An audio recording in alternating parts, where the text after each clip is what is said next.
The woman, stranded on a deserted island, had managed to catch a few small fish with great difficulty. However, she couldn't bring herself to eat them. Instead, she crushed the fish and poured them directly into the sea. It turned out she was using the fish as bait. The woman stood in the water, holding a wooden stick, waiting. Soon, a shark appeared. She stared at her target nervously. Suddenly, she thrust the stick forcefully and, to her surprise, actually caught the shark. Even she couldn't believe it. However, instead of eating her hard-earned catch, she hung it on a tree and hid in a sand pit to observe. A few days earlier, when she had first been stranded on the island, she had fired a flare in the direction of the red light. She thought she had seen a terrifying monster. For her own safety, she decided to use the shark as bait to test her suspicions. Unexpectedly, she actually saw the monster come to snatch the food.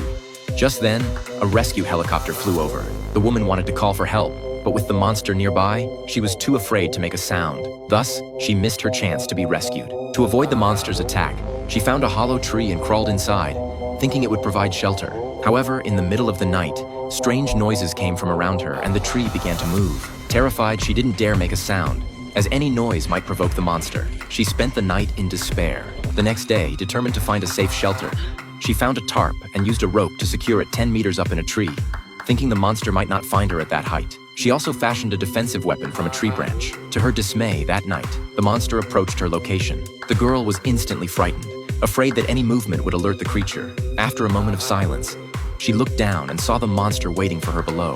In a panic, she jumped down and ran desperately to the beach. The monster pursued her into the water. She ran until she was exhausted, finally escaping the ordeal. The next day, she suddenly noticed a lifeboat floating in the distance. It turned out her two good friends had survived. She offered them all her supplies and told them about the man-eating monster on the island, urging them to leave together.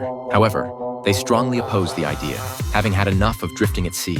The woman, on the other hand, couldn't bear to stay on the island a minute longer. She secretly packed her supplies, and when they weren't looking, tried to sneak away with the lifeboat. Unfortunately, her friends noticed and quickly caught up to her, desperately stopping her. They tied her hands to a tree.